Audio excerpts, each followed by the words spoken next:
Hello everyone, आप सभी का एक और इन्फॉर्मेटिव वीडियो में स्वागत है। यदि आप हमारे चैनल पर नए हैं तो चैनल को सब्सक्राइब अवश्य कर लें, क्योंकि हम अपने चैनल पर आईटीआई स्किल, आईटीआई में होने वाली विभिन्न गतिविधियों तथा आईटीआई के प्रशिक्षार्थियों के लिए गवर्नमेंट तथा प्राइवेट जॉब की वीडियोस लाते रहते हैं, तो आपके पास सबसे पहले नोटिफिकेशन पहुंच जाएगा। तो आइए आज की वीडियो शुरू करते हैं। आप स्क्रीन पर देख सकते हैं उत्तर प्रदेश सरकार का जो है एक नोटिफिकेशन है, जिसमें उत्तर प्रदेश में जो है पुलिस की वैकेंसी निकली है। आप देख सकते हैं 23 दिसंबर 2023 का जो है लेटर है। और यदि आप इस पूरे ऐड को विस्तार से देखना चाहते हैं तो यह जो वेबसाइट है https://uppbb.gov.in पर जो है ये सभी जो एडवर्टाइज है वह उपलब्ध है। आप वहाँ से डाउनलोड करके इसको देख भी सकते हैं और वहीं से आप इसको ऑनलाइन भर भी सकते हैं। तो इसमें जो है पुलिस में आरक्षी नागरिक पुलिस के पदों पर जो है भर्ती प्रक्रिया शुरू की गई है। इन देख सकते हैं आप, इनका जो वेतन बैंड है वो 5,200 से 20,200, ग्रेड पे 2,000 है। नए वेतन मैट्रिक्स के अनुसार आप देख सकते हैं कितने पद हैं, ये भी देख लेते हैं। अनारक्षित यानी कि जनरल कैटेगरी के लिए 24,102 पद हैं। ईडब्ल्यूएस कैटेगरी के लिए 6,024 पद हैं। अन्य पिछड़ा वर्ग के लिए 16,264 पद हैं। अनुसूचित जाति के लिए 12,650 पद हैं। अनुसूचित जनजाति के लिए 1,204 पद हैं। और टोटल जो है वह 60,244 पद है। आरक्षी नागरिक पुलिस पद पर भर्ती हेतु पुरुष एवं महिला दोनों अभ्यर्थी पात्र होंगे, यानी कि दोनों जो है इसमें अप्लाई कर सकते हैं। और जो है परीक्षा के पूर्व किसी समय रिक्तियों की संख्या परिवर्तित भी की जा सकती है, या इस भर्ती को किसी बिना कारण बताए निरस्त भी किया जा सकता है। आवेदन की समय सारणी आप देख सकते हैं। ऑनलाइन आवेदन और शुल्क जमा करने की जो प्रारंभ तिथि है वह 27/12/2023 से शुरू हो जाएगी। और ऑनलाइन आवेदन करने की जो अंतिम तिथि है वह 16 जनवरी 2024 तक है। और शुल्क समायोजन या आवेदन में संशोधन की जो अंतिम तिथि रहेगी वह जो है 18/1/2024 है। तो आवेदन शुल्क भी देख लेते हैं कितना है। इसमें भर्ती प्रक्रिया में आवेदन शुल्क जो है 400 रुपये निर्धारित किया गया है। इसके अलावा अन्य देख लेते हैं। राष्ट्रीयता कौन है, यह आवश्यक है कि वो भारत का नागरिक हो, 1962 से पूर्व में भारत में आया हो, तिब्बती शरणार्थी हो। इस प्रकार से जो है ये राष्ट्रीयता की बात करता है। और आज में इसमें देख लेते हैं। और शैक्षिक अर्हता जो है इसमें भारत या किसी भी समकक्ष विद्यालय या सरकार द्वारा मान्यता प्राप्त जो है 10वीं या 12वीं की कक्षा उत्तीर्ण होनी चाहिए। और अभ्यर्थी यह जरूर ध्यान रहे कि भरते समय जो है वो उसने जो अपेक्षित जो अर्हताएँ वो पूर्ण कर ली गई हो, यानी कि जो परीक्षा में सम्मिलित हो रहे हैं या अपेयरिंग अभ्यर्थी है वह इसमें पात्र नहीं होंगे। यानी कि जिन्होंने पास कर ली है सिर्फ वही अभ्यर्थी इसमें इसको भर सकते हैं, यानी कि 10वीं या 12वीं उनकी करीबी होनी चाहिए। इसके अलावा आगे देख लेते हैं। अधिमानी अर्हताएँ भी देख लेते हैं कि ऐसे अभ्यर्थी जिन्होंने डोएक या NIELT सोसाइटी से कंप्यूटर में ओ स्तर का प्रमाण पत्र प्राप्त किया है, या प्रादेशिक सेना में न्यूनतम 2 वर्ष की अवधि तक जो है सेवा की हो, या राष्ट्रीय कैडेट कोर का B प्रमाण पत्र है, तो उनको जो है अधिमानी अर्हताएँ हैं। आयु देख लेते हैं। इसमें आयु जो है इसमें पुरुष अभ्यर्थियों के लिए 1/7/2023 को 18 वर्ष की आयु प्राप्त कर लेनी चाहिए कम से कम, मतलब, और 22 वर्ष की आयु प्राप्त न की हो। यानी कि अभ्यर्थी का जो जन्म है वो 2 जुलाई 2001 से पूर्व तथा 1 जुलाई 2005 के बाद नहीं होना चाहिए। इसमें आयु में जो है कुछ संशोधन भी किया है, उसको भी हम जो है देखेंगे कि उसमें क्या संशोधन किया है। अभी हम इस जो पहला वाला जो मुख्य ऐड आया था उसी को पढ़ते हैं।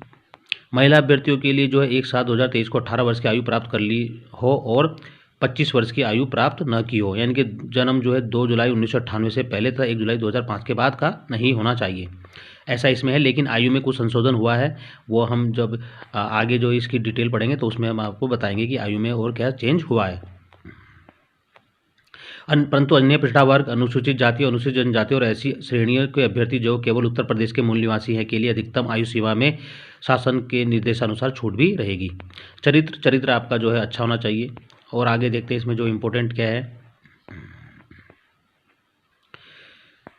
शारीरिक स्वस्थता, यानी कि किसी भी अभ्यर्थी को सेवा में किसी पद पर तब तक नियुक्त नहीं किया जाएगा जब तक कि वो मानसिक और शारीरिक दृष्टि से उसका स्वास्थ्य अच्छा न हो, वह किसी ऐसे शारीरिक दोष से मुक्त न हो जिसमें उसे अपने कर्तव्यों का दक्षतापूर्वक पालन करने में बाधा पड़ने की संभावना हो, यानी कि शारीरिक रूप से आप स्वस्थ होने चाहिए। भर्ती प्रक्रिया का तरीका क्या है आप देख सकते हैं। सबसे पहले लिखित परीक्षा होगी जो कि लगभग जो है 300 अंकों की होगी, और इसका जो समय है वो 2 घंटे का रहेगा। इसमें 150 प्रश्न पूछे जाएंगे और प्रत्येक प्रश्न के लिए 2 अंक दिए जाएंगे, और गलत आंसर देने के लिए आपका 0.5 अंक यानी कि आधा नंबर काट लिया जाएगा। ये जो 150 प्रश्न होंगे कौन कौन से होंगे, इनमें जो है 4 विषय है। पहला सामान्य ज्ञान है, दूसरा सामान्य हिंदी है, तीसरा संख्यात्मक एवं मानसिक योग्यता है, चौथा मानसिक अभिरुचि, बुद्धि लब्धि एवं तार्किक क्षमता है। और ये परीक्षा जो है ओमायर बेस होगी, आप देख सकते हैं इसमें। और लिखित परीक्षा जो है वो एक या अधिक पालियों में भी हो सकती है। और देख लेते हैं इसमें लिखित परीक्षा और अभिलेखों की जांच तथा शारीरिक मानक परीक्षण और शारीरिक दक्षता परीक्षा के लिए प्रवेश पत्र जो है वो विभाग की जो वेबसाइट है, जो मैंने आपको पहले ही बताई, जो ये लिखी हुई है, इस पर उपलब्ध रहेंगे और अभ्यर्थी वहाँ से उसे डाउनलोड कर प्राप्त कर सकते हैं। इस चीज़ का आपने ध्यान रखना है। और जो है ओमार के है जो 3 प्रतियाँ होंगी, उसकी एक प्रति जो है वो एजेंसी के पास जाएगी, दूसरी प्रति जो है बोर्ड के पास रहेगी और तीसरी प्रति अभ्यर्थी जो है वो लेके जा सकता है। और ये ध्यान देना है अभ्यर्थी मूल प्रति अपने साथ लेकर न जाए, अन्यथा उसका जो अभ्यर्थन है वह निरस्त माना जाएगा। लिखित परीक्षा अभिलेखों की जो अभिलेखों और शारीरिक मानक परीक्षा तथा शारीरिक दक्षता परीक्षा की तिथियां व समय की सूचना भी बोर्ड की जो वेबसाइट है उस पर प्रदर्शित की जाएगी। तो यानी कि आप समय समय पर बोर्ड की वेबसाइट को देखते रहें। आप देख सकते हैं आप इसमें डॉक्यूमेंट वेरिफिकेशन और फिजिकल स्टैंडर्ड टेस्ट जो है उसको देख लेते हैं, है ना। लिखित परीक्षा में सफल पाए गए अभ्यर्थियों से अभिलेखों की जो है जांच एवं शारीरिक मानक परीक्षा में सम्मिलित होने की अपेक्षा की जाएगी। यानी कि जो लिखित परीक्षा में सफल होंगे। कुल रिक्तियों की संख्या को दृष्टिगत रखते हुए बोर्ड द्वारा योग्यता के आधार पर राज्य की आरक्षण नीति के अनुसार इस परीक्षण के लिए बुलाए जाने वाले अभ्यर्थियों की संख्या का विनिश्चय किया जाएगा। यानी कि कुछ संख्या में बुलाया जाएगा उनको। अभिलेखों की जांच देख लेते हैं इसमें। लिखित परीक्षा में अभ्यर्थियों द्वारा प्राप्त कुल अंकों के आधार पर राज्य की आरक्षण नीति के अनुसार एक श्रेष्ठता सूची तैयार की जाएगी। इस श्रेष्ठता सूची में स्थान प्राप्त करने वाले अभ्यर्थियों को पात्रता, आयु में शिथिलता, अभ्यर्थियों द्वारा अपनी आरक्षण श्रेणी, लंबवत एवं क्षैतिज के दावे की पुष्टि करने वाले अभिलेख, प्रमाण पत्र, अनिवार्य व अधिमानी अर्हता आदि के संबंध में सुसंगत अभिलेखों के साथ अभिलेखों की समीक्षा एवं शारीरिक मानक प्रशिक्षण दल के समक्ष उनके अभिलेखों की समीक्षा एवं शारीरिक मानक परीक्षण के लिए बुलाया जाएगा, जिसके संबंध में बोर्ड की वेबसाइट पर के माध्यम से सूचना अभ्यर्थियों के लिए प्रदर्शित की जाएगी। अभ्यर्थी अपना प्रवेश पत्र बोर्ड की वेबसाइट से डाउनलोड कर सकते हैं। ठीक है। इसके अलावा जो फिजिकल स्टैंडर्ड टेस्ट है वो देख लेते हैं। पुरुषों के लिए जो है न्यूनतम क्या क्या मानक हैं। ऊंचाई जो है वो सामान्य, अन्य, पिछड़ा वर्ग तथा अनुसूचित जातियों के पुरुष अभ्यर्थियों के लिए ऊंचाई जो है वो कम से कम 168 सेंटीमीटर है। अनुसूचित जाति जनजाति के पुरुष अभ्यर्थियों के लिए न्यूनतम ऊंचाई जो 160 सेंटीमीटर होनी चाहिए। सीने की बात कर लेते हैं। सामान्यतः अन्य पिछड़ा वर्ग और अनुसूचित जातियों के अभ्यर्थियों के लिए न्यूनतम सीने की माप 79 सेंटीमीटर बिना फुलाए और कम से कम 84 सेंटीमीटर फुलाने पर, और अनुसूचित जनजाति और अभ्यर्थियों के लिए 77 सेंटीमीटर बिना फुलाए और कम से कम 85 सेंटीमीटर फुलाने पर होना चाहिए। न्यूनतम 5 सेंटीमीटर का सीने में फुलाव अनिवार्य है। महिलाओं के लिए देख लेते हैं। ऊंचाई सामान्य, अन्य पिछड़ा वर्ग और अनुसूचित जातियों की महिलाओं के लिए अभ्यर्थियों के लिए न्यूनतम ऊंचाई 152 सेंटीमीटर और अनुसूचित जनजातियों की महिलाओं के लिए न्यूनतम ऊंचाई 147 सेंटीमीटर होनी चाहिए। वजन महिलाओं अभ्यर्थियों का न्यूनतम वजन 40 किलोग्राम होना चाहिए। अभिलेखों की समीक्षा शारीरिक मानक परीक्षण की विस्तृत प्रक्रिया का निर्धारण बोर्ड द्वारा किया जाएगा और इसे यथा समय बोर्ड की वेबसाइट पर अभ्यर्थियों के सूचना हेतु प्रदर्शित भी किया जाएगा। तो ये आप देख सकते हैं। और जो इसमें पास हो जाएंगे सब, तो वो जो है फिजिकल एफिशिएंसी टेस्ट में आएंगे। फिजिकल एफिशिएंसी टेस्ट में आप देख सकते हैं पुरुष अभ्यर्थियों के लिए 4.8 किलोमीटर की दौड़ को 25 मिनट में और महिला अभ्यर्थियों के लिए 2.4 किलोमीटर की दौड़ को 14 मिनट में पूरा करना आवश्यक होगा। वे अभ्यर्थी जो निहित समय में के भीतर दौड़ पूरी नहीं करते हैं भर्ती के लिए पात्र नहीं होंगे, तो उन्हें उसी स्तर पर चयन प्रक्रिया से बाहर माना जाएगा। ये भी आपने ध्यान देना है। तो यदि आप जो है इसमें अप्लाई करना चाहते हैं तो जो है अप्लाई अवश्य करें। आप देख सकते हैं इसमें। और इसमें इम्पोर्टेंट जो है हम देख लेते हैं कि और क्या क्या इम्पोर्टेंट है। और आप प्रमाण पत्र वगैरह का जो इसमें लिखा हुआ है नीचे कि कौन कौन से प्रमाण पत्र आपको चाहिए। आरक्षण का प्रमाण पत्र, जाति का प्रमाण पत्र, EWS है तो उसका प्रमाण पत्र भी आपको इसमें लगाना पड़ेगा। और भूतपूर्व सैनिकों के लिए भी सेना में की गई अवधि को उनकी वास्तविक आयु से घटाने पर निर्धारित आयु सीमा में जो है 3 वर्ष से अधिक की छूट नहीं होनी चाहिए। 3 वर्ष तक का इसमें छूट दिया जा रहा है। इसमें आगे जो एज में जो रिलैक्सेशन हुआ है उसको भी हम देखेंगे। तो आप लोग अगर इसको भरना चाहते हैं इसको ऑनलाइन अवश्य भरें। आवेदन के लिए आप देख सकते हैं ये विभाग की वेबसाइट है।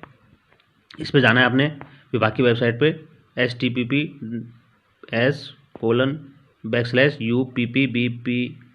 bit.gov.in पर जाकर ऑल नोटिफिकेशन एडवर्टाइज पर क्लिक करना होगा। उसके बाद आरक्षी नागरिक पुलिस के लिए कैंडिडेट रजिस्ट्रेशन पर क्लिक करके आगे की प्रक्रिया को पूर्ण करना होगा। ठीक है, और आप भुगतान जो है इंटरनेट बैंकिंग या UPI के माध्यम से भी कर सकते हैं। और किसी भी समस्या होने पर आप जो है इस हेल्पलाइन नंबर 0444774910 पर आप जो है इस पर जो है आप कॉन्टैक्ट भी कर सकते हैं।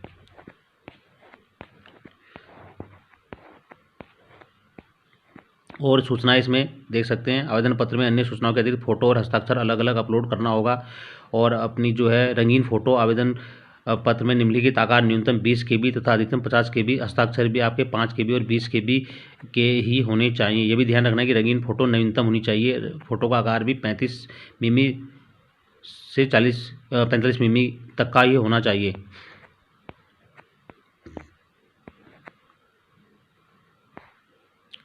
आप देख सकते हैं इसमें, तो आप इसको जो है विभाग की वेबसाइट से डाउनलोड करके पूर्णतः अवलोकन करने के पश्चात इसको ज़रूर भरें। और अब हम इसमें आगे जो आयु के संबंध में जो नया जो नोटिफिकेशन जारी किया था उसको देखते हैं कि इस भर्ती से रिलेटेड उसमें और क्या चेंजेस हैं।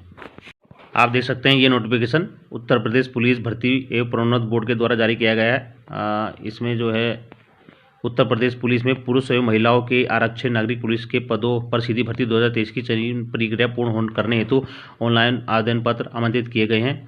और इसका जो नोटिफिकेशन है वो 23/12/2023 को जो है जारी किया गया है। इसमें लिखता है कि शासनादेश संख्या के क्रम में दिनांक 26/12/2023 के द्वारा सभी श्रेणी के अभ्यर्थियों को अधिकतम आयु सीमा में 3 वर्ष की छूट प्रदान की गई है।